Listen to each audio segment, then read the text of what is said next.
Mwenyekiti Chadema ashikiliwa kuhamasisha mikusanyiko. Hiyo ni kauli ya jeshi la polisi. Jeshi la polisi mkoa wa Mbeya linamshikilia mwenyekiti wa Chadema mkoa wa Mbeya Masaga Pius Kaloli, mkazi wa wilayani Chunya, na mwenyekiti wa Bavicha mkoa wa Mbeya Elisha Evaristo Chonya, mkazi wa Makunguru jijini Mbeya, kwa tuhuma za kuhamasisha watu kufanya mkusanyiko isivyo halali.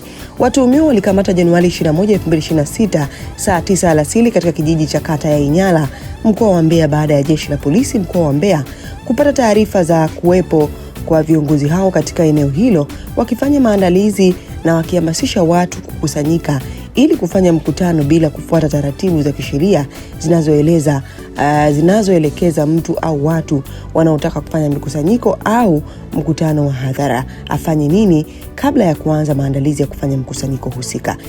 Ikumbukwe kuwa Chama cha Demokrasia na Maendeleo Chadema kimezuiliwa na mahakama kufanya shughuli zote za kisiasa.